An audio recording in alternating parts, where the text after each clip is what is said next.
Good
afternoon, everybody.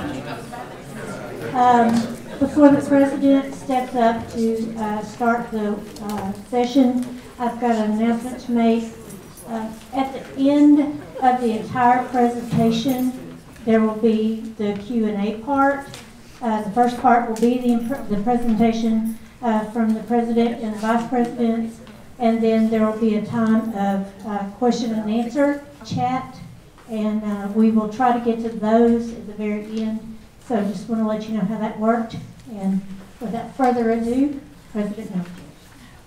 Thank you, Phyllis, and thank you for being here, and welcome remotely to our folks in Athens.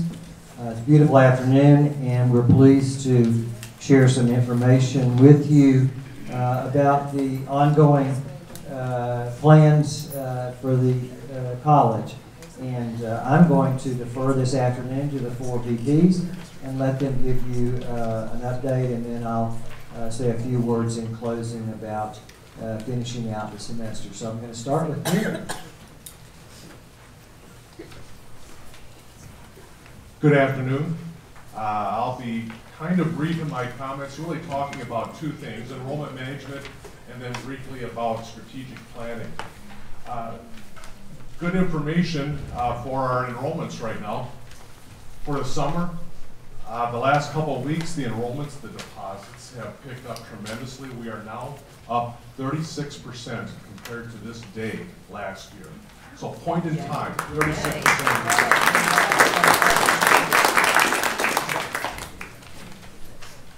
Now, with the fall enrollments for undergraduate.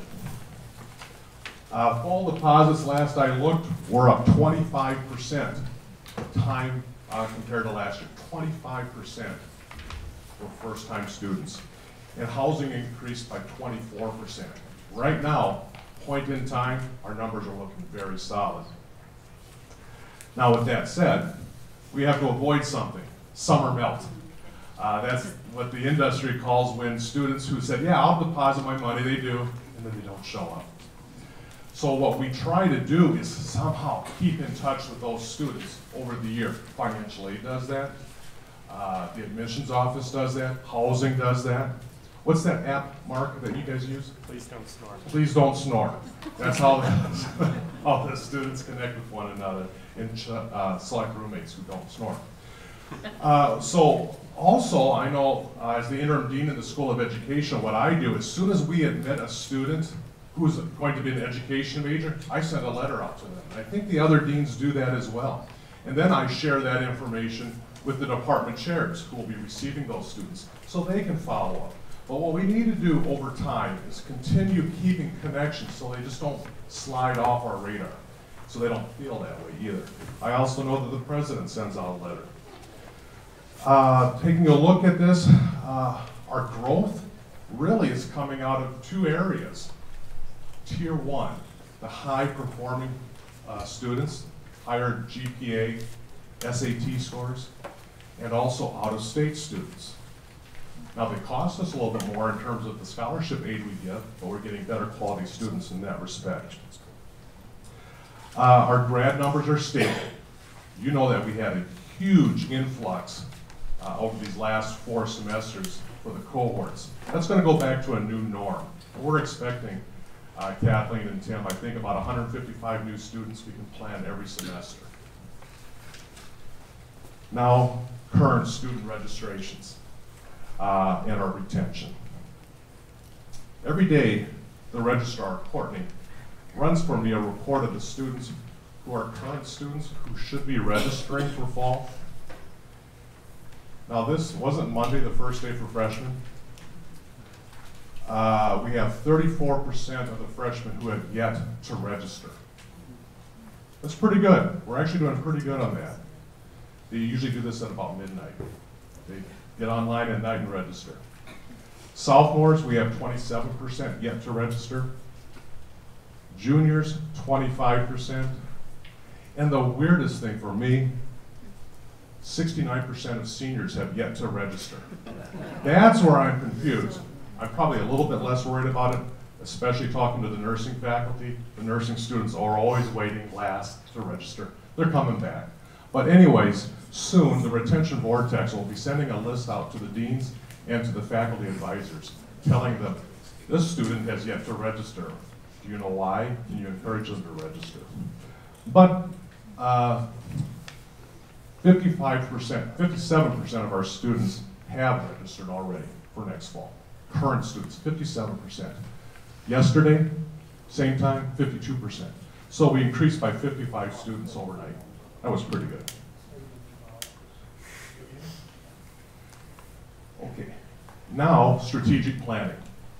You have probably seen these slides, and I know this is probably pretty difficult for you to read right now, but that's not a problem because Dan Silver is going to be putting it on the portal. The next 3 slides, this one and the next 2, are the different slides that we have of all the different credo initiatives we have and the initiative owners.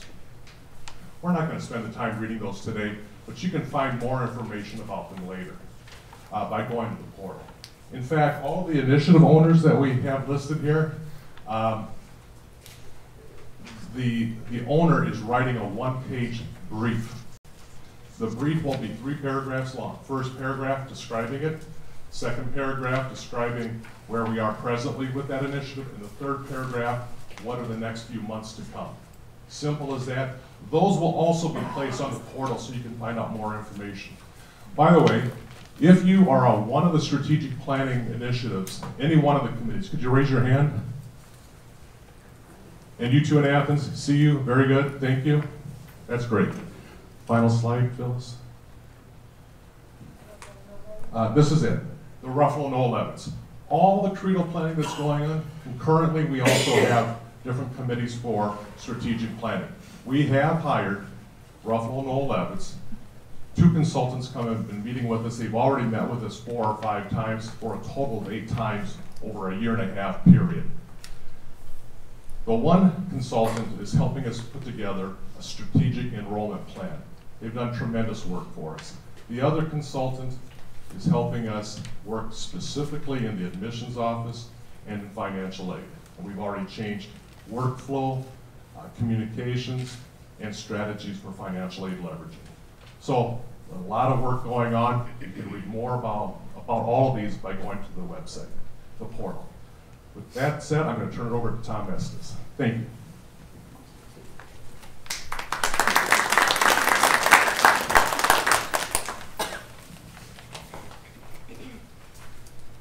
I'm Tom Estes. Many of you don't know who I am because I'm in.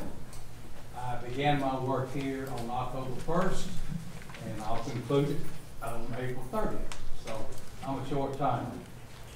Going back to the golf course.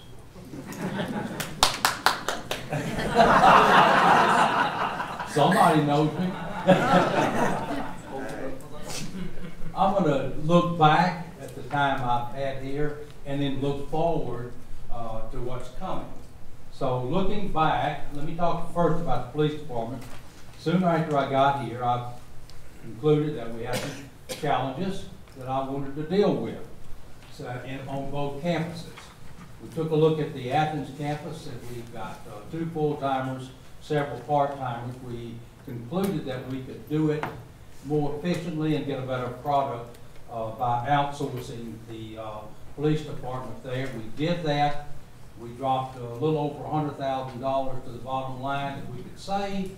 We moved it into a debt service line so that we could accomplish some projects that we wanted to accomplish. And I'll talk a little bit about that going forward, that's when we look forward.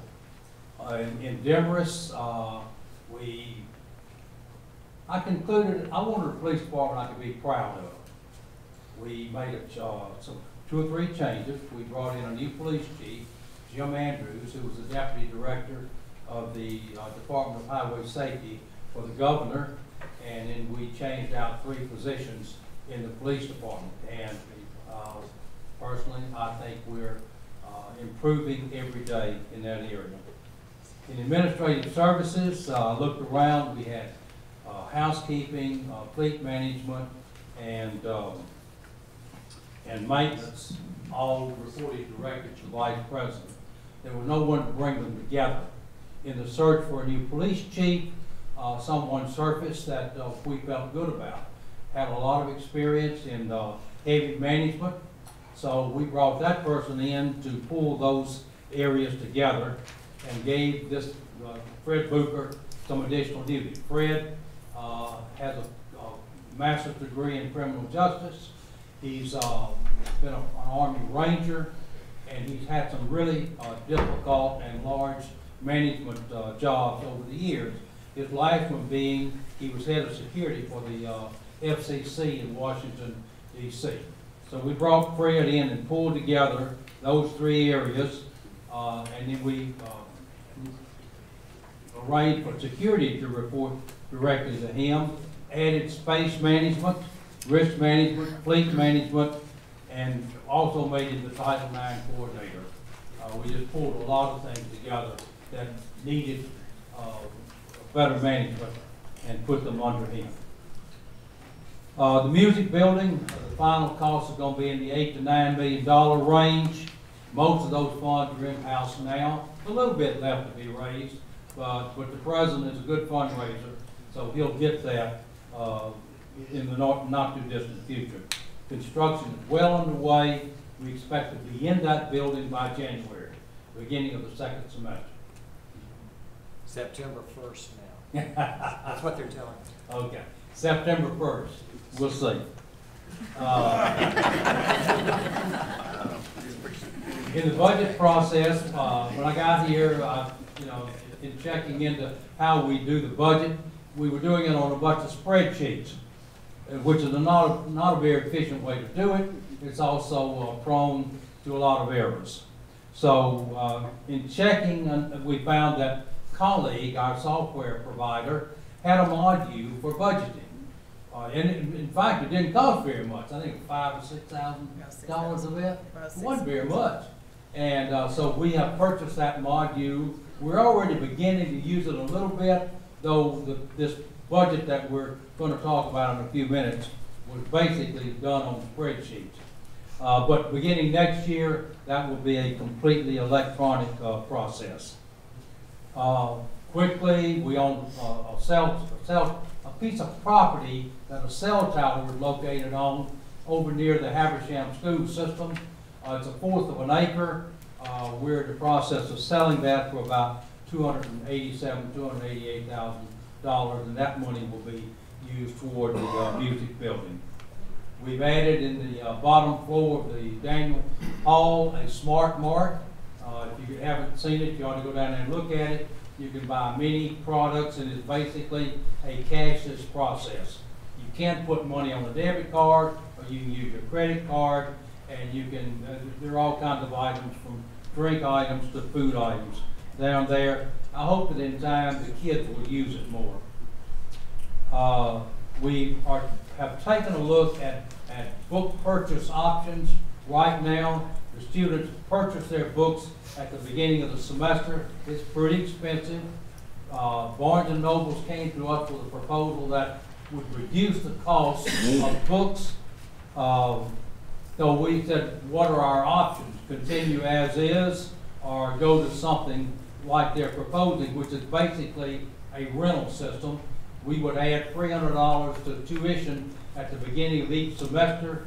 The students could go to the bookstore, get their books on the first day. I know I taught accounting for 5 years. It was a problem when a student showed up on the first day and didn't have their book. So right now, the administration will recommend to the board that we accept the Barnes and Noble proposal to add $300 to tuition each semester, and the kids will be able to get their books first day. Starting a year from now. That's right, I'm sorry. Starting a year from this coming fall. This hasn't even gone to the board yet, but that's where we're leaning. Looking forward, planned projects from the money that we saved outsourcing security over in Athens. We're going to take and use it this way. There's an elevator over there. Many of you know it's an old church, Prince Avenue Baptist Church. There's an elevator there that needs to be replaced. It's got a little life left in it, but we're going to go ahead and replace that elevator. The heating, ventilating, and air conditioning system over there, we're told was not engineered properly to begin with. It has 4 compressors, 3 are down, and every time we replace one it's $12,500 approximately. So to replace the entire system is a little over $100,000. We're going ahead and replace that system. Also, we want to do some work. We want to install an elevator and do some work in the stairwells of Purcell Hall. We'll use that savings over there to fund the debt service to go get the money to do those projects. And then coming down the line, probably start this fall, Mr. President, is Nielsen Hall? January. Nielsen Hall. I got that in the music building confused. We'll start Nielsen Hall in January and renovate it for use in the School of Education. Now the budget. That's probably what everybody wants to look at. The budget for next year, the proposed fall budget. You will notice now that it's a $40,500 budget in total. You can't hit the top, can you? That's the revenue. Okay, I want to look at. Let me tell you that here are the assumptions that were made. We kept enrollment where it was this fall. I can't even read that.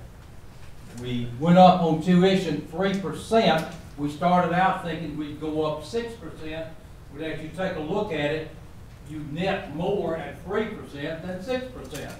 So we increased tuition 3%. That's undergraduate and wish I could find the page. Undergraduate and graduate.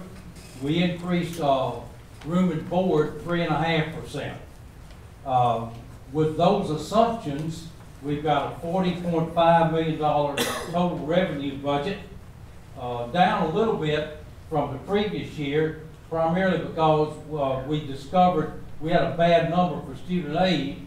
Once we corrected to what it should be for next year, you'll see that cost us almost $1.2 million. So our revenues in total show us down a little bit because of this negative revenue item. Go to the next one.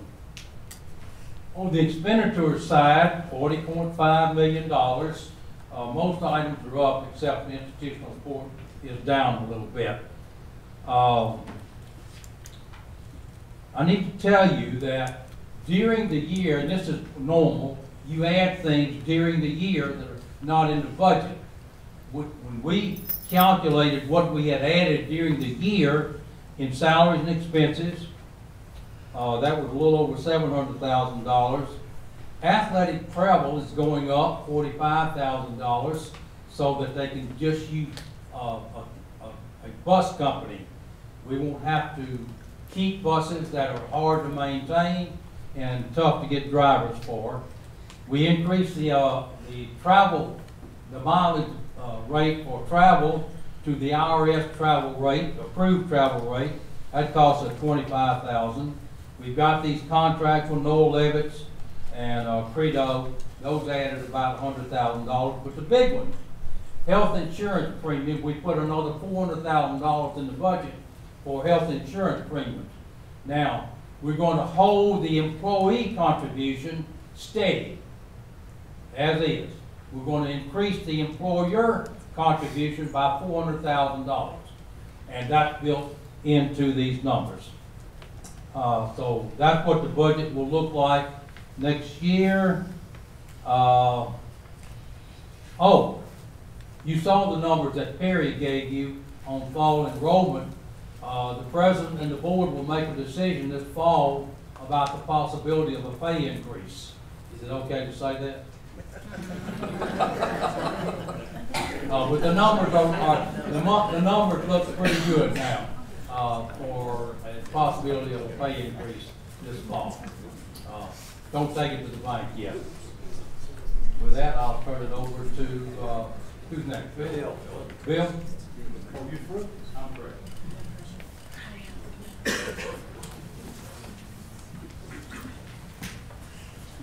Well, I know you're going to be disappointed because I do not have a PowerPoint presentation.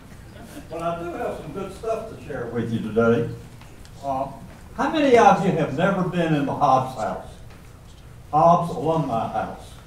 Do you know where it's located? You know where our offices are? Yes. We are in a former president's home and named in honor of J.C. Hobbs II, who was a trustee for a long time and served as chairman of the trustees. So we're really pleased to be there, really excited that that location is where advancement is, and we welcome you to come over.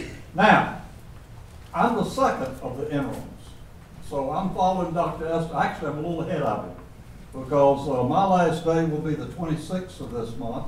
I came in November, and I have thoroughly enjoyed being at Piedmont College. It has been a real pleasure. And a lot of neat things are going on, and we're trying to do a few things different. We're trying to look at opportunities. I have a team of 9 in the advancement office, and we break it down to marketing, communication, development, and alumni. All 3 have a function. All 3 work together. And we're working together to make it where this landscape of this campus can continue to develop the way it has through private gifts. And that's an important component of any institution. Let me start off with marketing and communication. That it's really sort of the focal point of anything we do to communicate the word about Piedmont College. The 2 primary goals: create more compelling content and boost Piedmont's presence on the web and social media. Both are being done. One example of that is, in 2018, the number of times Piedmont College appeared on social media platforms tripled over the previous year. Now, that's quite an accomplishment, and I know we're proud that that's going on. And the journal, which will be coming out in about 2 weeks, has tremendous improvement in quality content, and I think you're going to really enjoy the latest issue as more human interest stories are included in our journal. Now, the alumni office, composed of 2 employees that are doing a lot of things on behalf of Piedmont that sometimes you may not be aware of. For example, they are currently conducting 9 on-the-move events taking Piedmont College to cities where we have large numbers of alums. Already had a couple of them and some more forthcoming in the very near future. And on April 11, 13, we'll have Alumni Weekend on campus. They will be coming and participating in a variety of events, including the Hall of Fame, Alumni Hall of Fame banquet and announcements. Bringing people to this campus is so critical to what we do in the advancement area. we need to get these folks on the campus, not only alums, but non-alums. So the alumni the group are working to bring alums to the campus. But in addition to that, they want to thank the Piedmont employees who are alums, and they are going to have a function on the 18th for them on campus, and you'll be getting that information. We do direct mail. Every institution does it, and a solicitation for annual giving. And we're going to continue to do that and start thinking more out of the box about how we can increase alumni participation. So those are things that take place in alumni among a lot of others. Now, in development, we have a staff of 3 of us that are working to bring private money into Piedmont College. Now, it changes, as I said earlier, the landscape of the college. Look at the landscape being changed by the Conservatory of Music that is being built over here. And it's all about raising, as of March the 29th, $8,474,000 in private giving. That includes cash and pledges. And that is something we need to say thank you, Dr. Millinger, for the efforts that you put forth. I think this is very proud of you. Now, Nelson Hall, that Dr. Estes mentioned, that we know the renovations taking place. Already there has been $1 million lead gift and an additional $500,000. So $1,500,000 of the $2.5 million is already in hand. And we hadn't even officially announced the campaign. So that's going to be something that I think can be taken care of in the near future, not the distant future. So I'm excited about that. We have 110 endowments that we manage and that we watch and that we hope to keep growing, because the majority of them are to provide scholarships for deserving students. And it's important that we build and grow on those endowments. And as of March the 29th of this year, and we have actually brought in $3.6 million in total new private gifts with 3 months to go in the fiscal year. So that's a growth. Now, one other thing that is new, we started a program called Business Partners. Business Partners means we want the business community, not Habersham County, but throughout, to participate with Piedmont financially.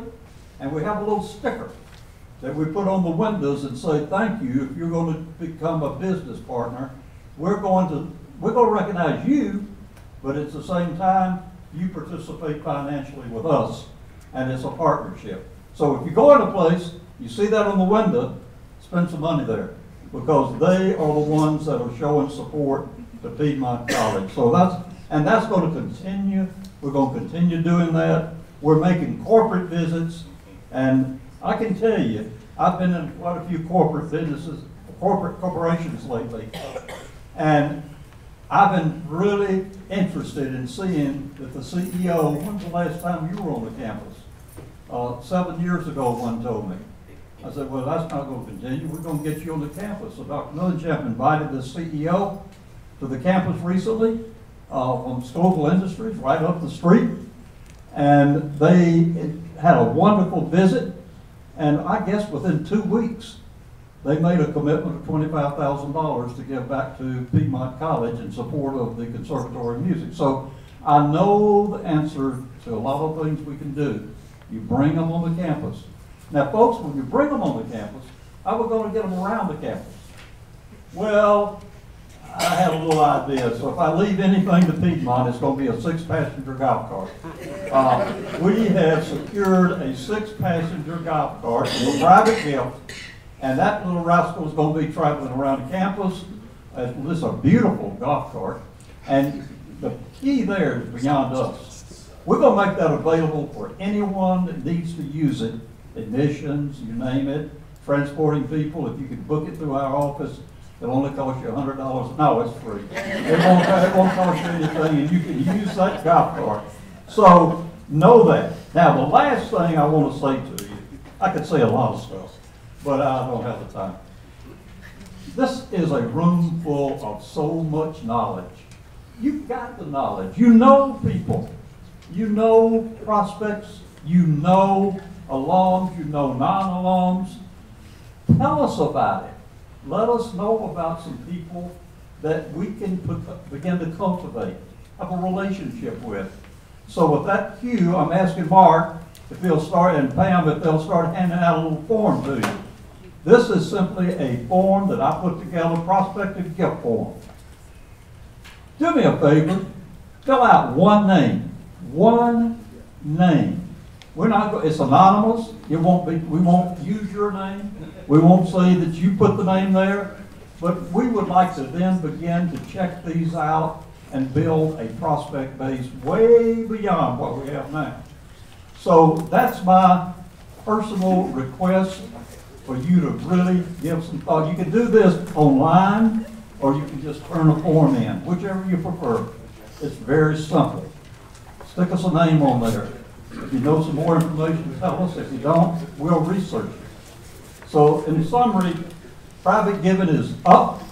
Private giving has got to continue. And we're looking forward. And this week on campus, they're interviewing candidates. We are interviewing candidates for this position that I'm going to be vacating. And I know that you'll be looking forward to meeting not only this position, but the new Vice President for Finance too. So thank you very much. It's been a real joy.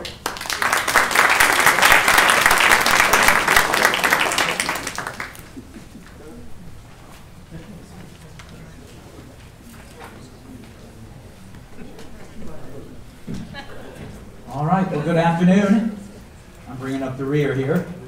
And I want to share some updates that we have in the academic area. So my remarks are going to focus on a couple of surveys that we're doing, an update on searches in academic affairs and among the faculty, and then really a new item that we need to discuss, a conversion from our 10-month faculty contracts to a new 9-month faculty contract system, and associated changes in the academic calendar related to that. So those will be my main topics.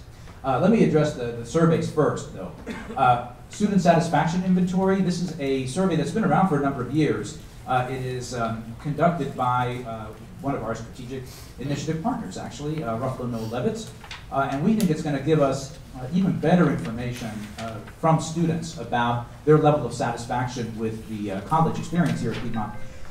This is a survey that really should give us a better sense of the student impression of college services, of the residential experience. Again, it's going to go out to all of our undergrads. We'll be surveying our graduate students separately. And we are going to actually open the survey tomorrow, and then it will run through that first week in May. And my request to all of the faculty and anybody who has any influence on students is to please encourage the students in your classes to fill out this survey. Jody Anderson's going to be sending out a survey invitation to all of our students tomorrow, and then that survey will be open for them to complete on their own time online, really over the next month, and probably month and 1 week from tomorrow. It really is something that we're spending a bit of money on, and we would like to get some bang for our buck, and so the more we can encourage our students to fill it out, the better, and I would greatly appreciate your efforts in connection with that. Residence Life and the entire student affairs effort is going to make a big push to get the students to fill it out as well. So again, Student Satisfaction Inventory, or SSI, is what is the abbreviation that it's known by, and we're planning to do this survey on an annual basis, and think it'll really inform our efforts to give the students a really memorable experience in college. So that's one. Next, course evaluations. Now this is course evals, clearly our survey that we've been conducting on a term basis, right, in our classes. Recently, I'm not sure how recently, but in recent semesters we shifted over to conducting that survey online rather than in paper and pencil form. I'm going to ask, even though we are going to be conducting that survey online, that you as professors set aside about 10 minutes at some point during the remainder of the semester to have students fill that survey out for your course in your class, during your class period. Currently, our response rates among students are approximately 50%, and we'd like to get those response rates higher so that they are more meaningful. And so to that end, Students have phones. They can go online on their phone in your class and fill out those surveys, and so that's what we're asking all of our faculty to do. Those surveys will be distributed in roughly 2 weeks from today, so the week after next. I'm not sure the exact date, but it's week after next. And so we have from then until the end of the semester to have those filled out. And so please encourage your student to participate by having them fill that out. Again, it takes about 10 minutes of class time to do so. So thank you for that. Also, updates on staffing. I wanted to share those, and we are making progress. First of all, we have first of all, thank you to Stephanie Almano for her service as interim Assistant Vice President for Academic Affairs, and Dr. Almano will be continuing on, no longer as interim, but as full-fledged, long-term Associate Vice President for Academic Affairs. Yes, she got promoted. Congratulations, Dr. Almano, what do you know? I also wanted to share a couple of other new searches that we have now been approved for that I think will make a very positive difference to the academic programming at the college. One is the addition of an academic technology specialist. This is otherwise known as an instructional designer. This will be a position that reports to Kenyon Gannon, and I think it will, with all of our efforts in the hybrid and online area, it's going to make a big difference to have another pair of hands on deck to help with the institution-wide hybrid initiative. So that's one that we're very excited about being able to add for next year. Also, this is another new position, Director of Global Education.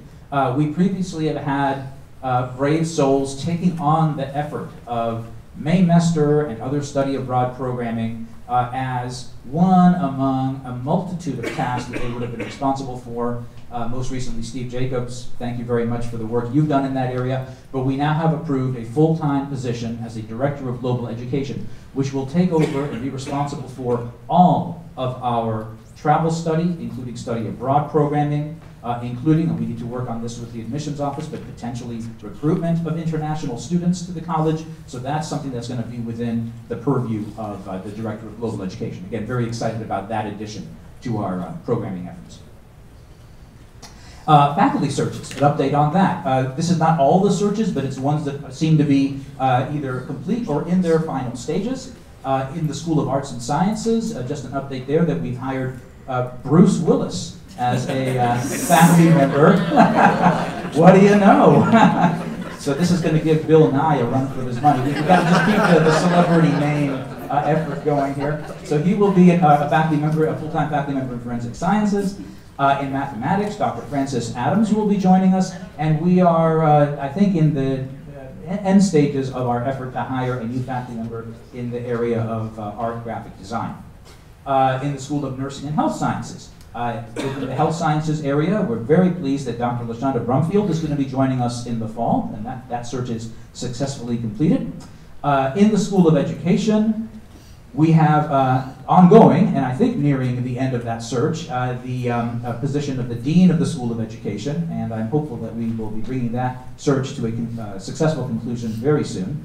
Also, promotion of Dr. Susan Goss. I think we had announced this, but in case it slipped our mind to do so publicly, I did want to acknowledge and congratulate Dr. Goss for being appointed to Associate Dean in the School of Education. So congratulations to Susan.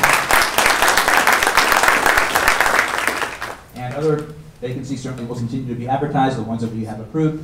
Some searches are still underway, and we will, to the extent possible, provide you updates in as timely a way as we can.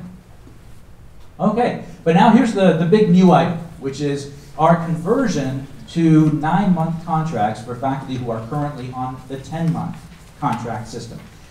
Piedmont College has been a little, I would say, anomalous in having a 10-month rather than a 9-month faculty contract. Many institutions of higher education really do have more of a 9-month contract. IPEDS in the reporting that we do to them on faculty compensation has a sort of 9-month basis, so they assume for the prevalence of 9-month contracts. Just taking a look at the actual workflow among the faculty here, even though there have been 10-month contracts, in practice, and of course I celebrated my 9-month anniversary here myself, so yesterday. So I can't speak from personal experience, but just from talking to President Mellichamp and other leaders in academic affairs, it seems to be pretty widely acknowledged that faculty, even though their contracts have been from August 1st to May 31st, have actually not tended to be on campus and actually engaged in their work as faculty on campus on that August 1st start date, and they have not tended to continue until that May 31st end date. And so it seemed to the administration to make all the sense in the world to align our efforts and the way that we carve up the academic year and the faculty employment period in a way that really aligned more closely with what is the broad practice in higher education generally. And so we are going to do a conversion from 10-month contracts to 9-month contracts. This is not going to have any effect on faculty who currently are on 12-month contracts. Some, I want to say about 15 faculty are currently on 11-month contracts. What I'm going to be talking about here doesn't apply to those on 11-month contracts either. We are looking at 11-month contracts, but there's no decision made with respect to any change in 11-month contracts. So this is really for those who are on 10-month contracts. From this point forward, 10-month contracts will be changed to 9-month contracts. And so let me say a little bit more in detail about how that's going to work. This really is a little bit of a complex calculation. I mean, it doesn't involve anything more than arithmetic. We don't need to do differential equations or anything. But we just wanted to share with you how that conversion is going to work using a sample salary. And so this is actually thanks to Rosemarie for having put this together. She worked out all the details here. But we've got a couple of slides here, and actually we have a handout that I think each of you would have gotten that shows that conversion and how it looks in the case of a sample salary of $60,000. And so if you take a look, what we've laid out here is assuming a $60,000 salary that just stays constant without any salary increases, just for the sake of simplicity, all right? We show what the installments would be like in terms of the payment to the faculty member as we switch from the 10-month contract to the 9-month contract. And so again, using that $60,000 sample, you can see this is the salary per month for a faculty member on a 10-month contract currently in the year 2018-19. Their contract would end in July, and their payments would end in July, all right?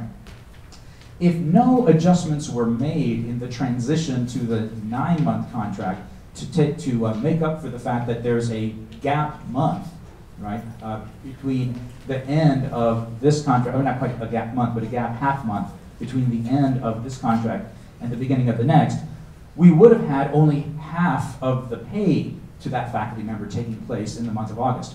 That seemed to the president and to the VPs not to be an acceptable way to handle things. I mean, we don't want to just tell you, oh, you're going to be losing half your salary in that first month payment. So what we've done is we've moved forward and ensured that the faculty member on the $60,000 salary actually is paid in that first month of their new 9-month contract in August, an amount that would be pretty close to the $5,000 that they would have earned on the old installments. And so the plan here is then to have the faculty member who earns $60,000 receive a $4,800 payment in August of 2019 to continue receiving that $4,800 every month until well, actually, even though their contract would end in mid-May, continue receiving it over the course of the following 12 months. And then in the 13th month, the way that we are going to actually affect the transition to the new, to continue affecting that transition to the new 9-month contracts, the faculty would be paid essentially half of of a month's salary from the remainder of the 2019-20 salary, and then they would be paid another half of the next contract period, 2020-21 salary, also in the month of August. So that faculty member would be receiving $4,800 per month over the 12-month period from August 19 to July of 2020. They would receive, in effect, $4,900 in the month of August, okay? And then after that, we would be back in the 2021 contract period to payments of $5,000 per month as we move through with 12 payments for the 9-month contract. So that's how that would work. You can total up the amounts for each contract period. You know, it totals up to $60,000 in 2018-19. It continues totaling up to $60,000 in 2019-20, and likewise in 2021. In real life, in fact, a faculty member might well get a salary increase, but assuming that you kept the salary constant for those 3 contract years, you end up with the $60,000 salary. And again, without creating the burden to the faculty member of having only half of their salary paid to them during that that transitional period from the 10-month down to the 9-month contract. Okay? So this is how it's going to work for the faculty member making the transition from 10-month contract to 9-month contract, where that faculty member is being paid over a 12-month period, and the 12-month period of payments is continuing on from the transition from one contract to the other, from the 9-month, from the 10-month to the 9-month. Now let me show you, it's a little bit different, but very similar for faculty members, and I think most faculty members are on the 12-month payments. The way it's going to work for faculty who are currently being paid over 10 months for the 10-month contract is what we have represented here. It's on the second page of your handout. And we are going to be making the transition to everyone, all faculty being paid over the 12 months rather than the 10. What we found talking to HR and payroll is that it's very labor intensive to actually have different payment installments set up over the year and pay some people in 12 months and some people in 10 months. It's going to be a much more efficient use of our human resources to actually just make the transition to 12 months for everyone. And so as we do the conversion of 10-month contracts to 9 months for those who are paid currently over only the 10 months, it's going to work like this. Again, this is the assumption of a $60,000 salary just as a sample. But in this case, you'd have that faculty member being paid $6,000 per month up through the end of May, which is the end of their contract period, and then they wouldn't be paid for a bit, right, for a couple of months as normal, right? But in August of 2019-20, they would be on the same schedule of payments as the faculty member who was on the 10-month contract that had been paid over 12 months, as I just saw on the previous slide, and likewise that same transition, right? In August of 2020, they'd be receiving $2,400 from their previous 1920 contract year and $2,500 from the 2021 contract year, and then they'd be back as their colleague. That $60,000 would be back to the $5,000 salary payments per month. So that's the way that we have figured to do this in a way that is minimally disruptive to faculty paychecks, and that allows us to ease ourselves into that the 12-month payments and have all faculty who are currently on 10-month contracts move into those 9-month contracts. And so hopefully that's clear. I'm sure there will probably be some questions about this, but I'm going to ask that we just move on a little bit, and we'll have a chance for question and answer after the presentation. But so let me talk a little bit about the way that the shift to 9-month from 10-month contracts works in terms of the academic calendar. Because remember, one of the rationales, maybe the main rationale for saying why don't we just make it 9 months was, in point of fact, faculty are more, realistically speaking, working 9 months than 10 months, right? You tend to not be here August 1st and leave on August 31st. It tends to be, you're starting maybe a little bit before classes start and leaving shortly after commencement. So let's take a look at how this works. You should have the handout with the academic calendar there. And what I want to highlight for you here are the important dates to bear in mind for faculty to report to campus so that you are here and able to engage in the work that we need to do as an academic community together. So here's what we're looking at in the fall of 2019, and we'll be doing essentially the same planning for the next couple of years going forward. But so far we figured it in a little bit more detail for fall of 2019. And so what we're asking faculty to do is to report to campus August 6th to 7th for training and welcome back events, and I've got a listing of what some of these might be. There's actually quite a number of them that we're trying to pack in. We may not actually be able to get everything in that early August period prior to the beginning of classes, so we may need also to take advantage of some of the time that takes place after fall grades are in that week that the college is still open, but the faculty have finished up with classes and final exams.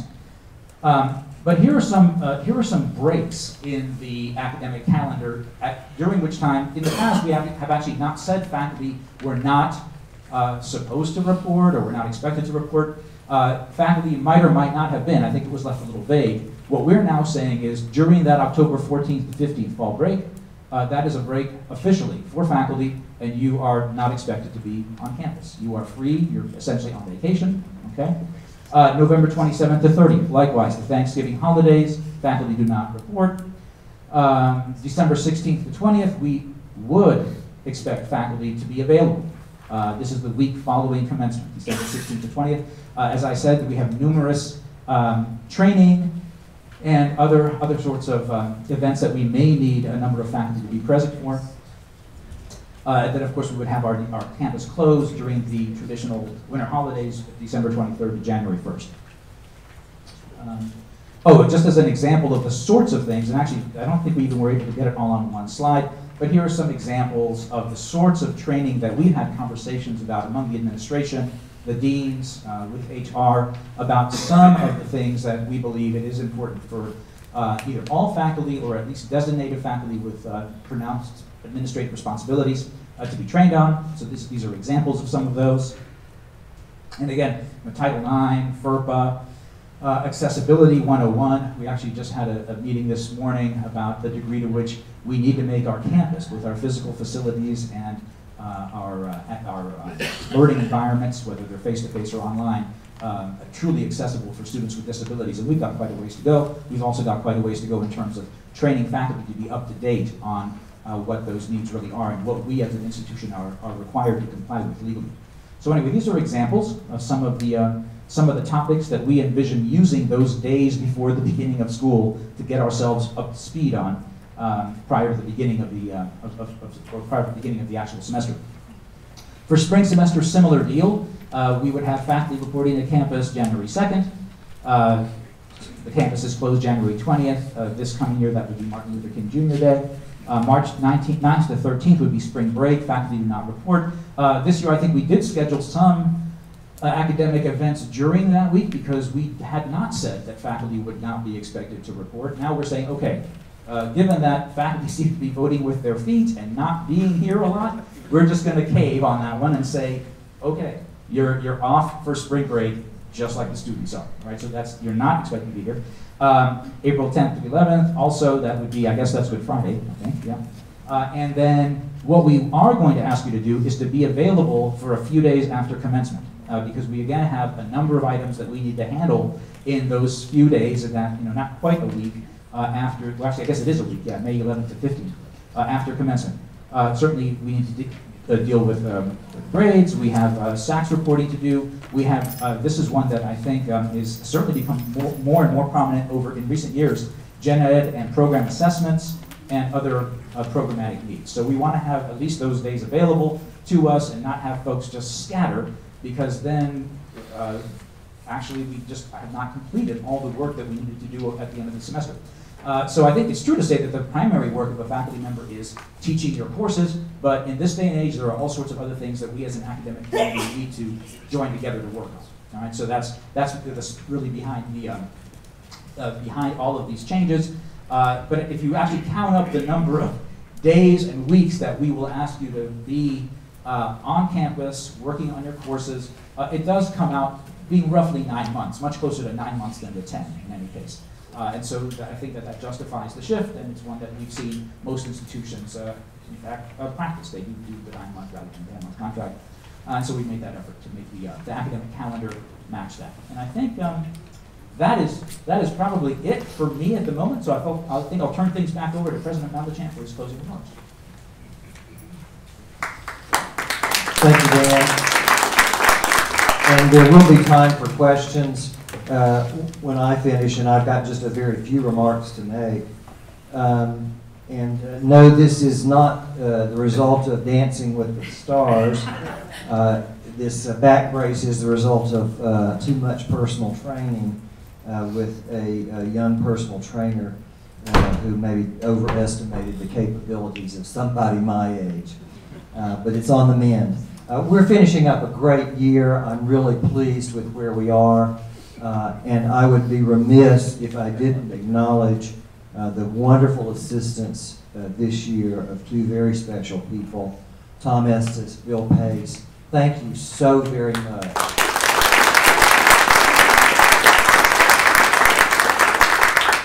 These are highly seasoned individuals who served wonderful institutions for many years. We lured them out of comfortable retirement, and they came here not as placeholders, but really rolled their shirt sleeves up and went to work, and the institution is a much better place today than it was when they arrived here. So thank you from the bottom of my heart for all you've done to us. You've heard the reports. Enrollments for this coming year are frankly unbelievable. And this is a time when positive reports of enrollments are not very commonplace among institutions like ours. Many of you saw the article last week about the closing of a United Methodist College in Tennessee after 150 years. It's nice to be at an institution that's on an upward trajectory, and it's not an accident that we find ourselves here. We've got great leadership with Perry Reddick, Dan Silber, and I think, as Bill Pace mentioned, you all are going to be very impressed with the folks that we end up bringing in to occupy these two interim positions. The other thing I want to say thank you for is the strategic planning process. I know this has taken a lot of work, a lot of effort, but in my 36 years here, I've never seen people get as excited about something and be as enthusiastic and willing to work on something. And the result also is a strategic planning process that is more collaborative and transparent than anything we've ever seen here. And I'm very proud of that. Just a few remarks here. As Tom mentioned, when we go to the Board of Trustees later this month for our spring meeting, there won't be a recommendation for a salary increase for faculty and staff. And the reason for that is because the budget numbers right now are too tight. We've got a placeholder in there of almost $500,000 for health care. We don't know what that's going to end up being. We're hoping that we can negotiate it down. We've been able to do that in past years, partly by changing carriers. We don't want to do that if we don't have to, and we don't want to increase the employee contribution. So if we went to the board in a couple of weeks and said we want to recommend a salary increase, the board would say no. And so what we're going to do instead is to say to the board, can we come to you in September once August revenues are known and ask for a salary increase for faculty and staff and make that retroactive to July 1. And some of you folks who've been around here a while remember we've done this a couple of times in the not so distant past, and in both instances that I remember we were able to do a salary increase and make it retroactive. And so from my perspective, it makes a lot more sense to go to the board and say, we're going to wait and come back to you and look like heroes in the fall with these increased revenues that we were anticipating, but we're not going to ask you to commit those funds at this time. As they have mentioned, the Music Conservatory is coming up out of the ground. I'm really proud of this. I'm proud of the fact that for the first time since I've been involved as an administrator at Piedmont College, we've raised 100% of the money for a building project ourselves. If you think bringing in $1 million a month on average is pretty easy, I'll tell you it's not. But we've got a great staff who's been very helpful. We've been very focused. And we haven't limited ourselves to the Music Conservatory, as Bill mentioned. We already have more than half of the money on hand for the Nielsen Hall conversion for the School of Education. I sent out a grant request day before yesterday for another $250,000. I feel strongly about that in a good way. And we're going to ask the board here at the end of the month to let us pull the trigger on this project in January if we've raised 70% or more of the money that we need. And my goal by January is to have 100% of the money raised. I believe we can do that. So it's an exciting time. It's been a great year. I want to thank everybody for the wonderful work that you do here. It's a pleasure for me every day to watch the great things that are happening here. The last thing I want to mention is that tomorrow you will receive, if you are a full-time faculty member and if you are a salaried staff member, you will receive a survey from the Office of Institutional Research. It may actually come with the email address of the President's office, but it is a campus climate survey that we're distributing to all of you to respond to how you feel about your work, how you feel about your workplace, and how you feel about the general direction of the institution. So I hope you'll take the time to respond to that survey sincerely. It's anonymous. There is no information asked in the survey that will identify you in any way. The information will be collected by Jody Anderson and sliced and diced so that we can present it to the Board of Trustees at the April meeting. But this is information that will help us continue to stay at the forefront of liberal arts education in our region.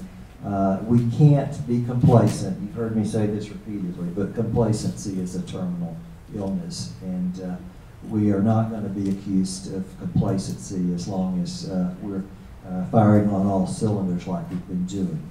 Okay, at this point in time, we've been an hour, and I'll say we can spend maybe 15 minutes hitting the high points of any questions that you might have, and I'm going to let Phyllis be in charge of who gets to ask what.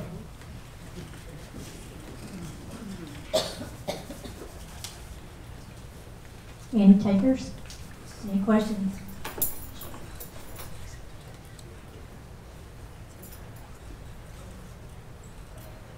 Are you checking the feed? Anybody on the Demers campus have any questions? Gentlemen, you did a very fine job.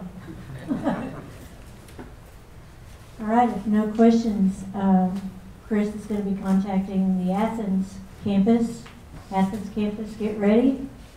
If you have any questions, and those listening remotely, if you have questions, you can post those to the chat, and I have access to that. Candace Southall, you have a question?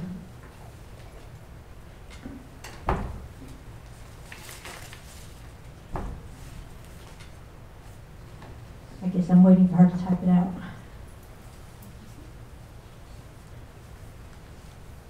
Till then, anybody here think of anything?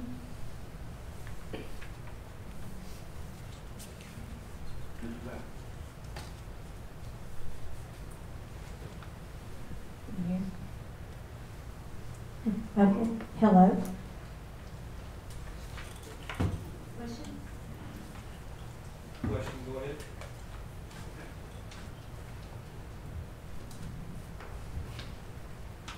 You're testing the amplifier. Chris Lawson is testing the Athens line. If you have a question, you can go ahead. I don't have any questions.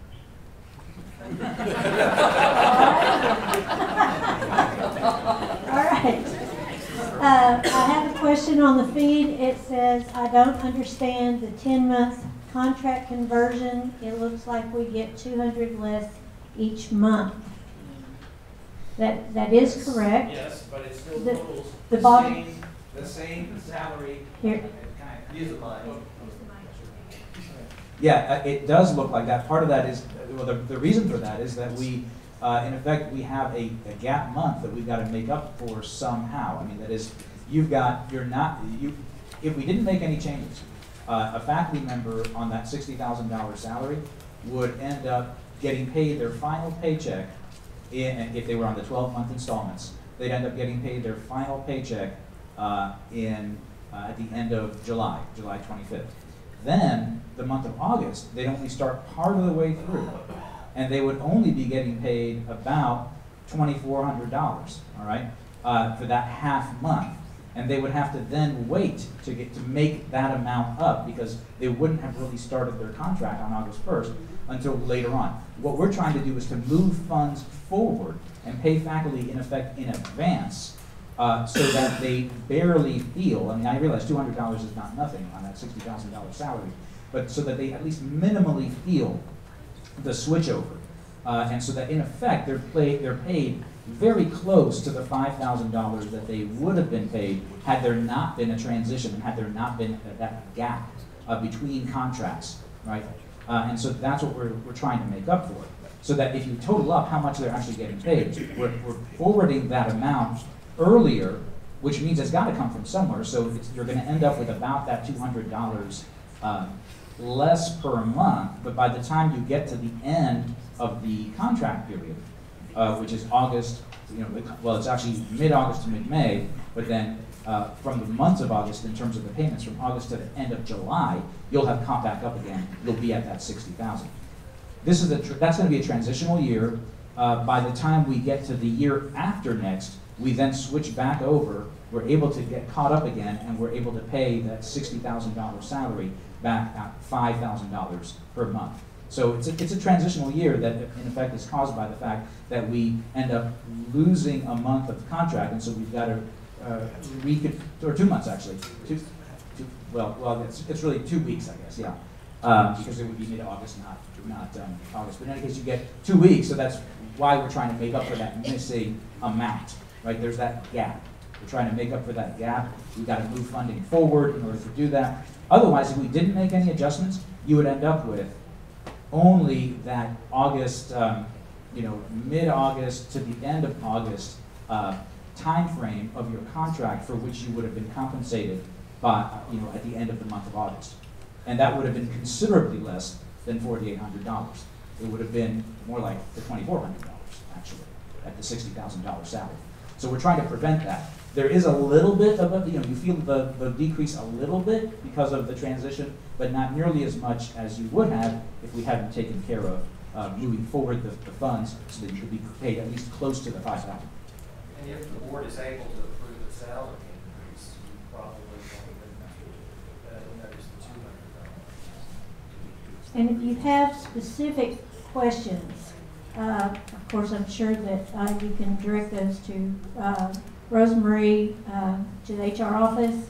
If you have other questions that we haven't addressed, then you feel free to email me, and then I will get them to the appropriate person. And we'll make sure that I get those out and you can get some answers that way. Anybody else have any questions? I'm assuming Athens does not. Okay, Zach? My question is, for that faculty training, is staff going to be required for any part of that training, or is there going to be a staff training in conjunction? No, this will be for all. The trainings that we listed up there were samples that I gathered from all the different departments, and when appropriate, staff and faculty will be involved. For instance, Title IX training, that affects everybody.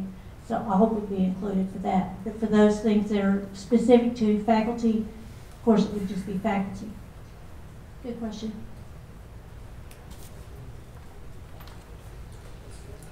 Anyone else? All right. Thank you for coming.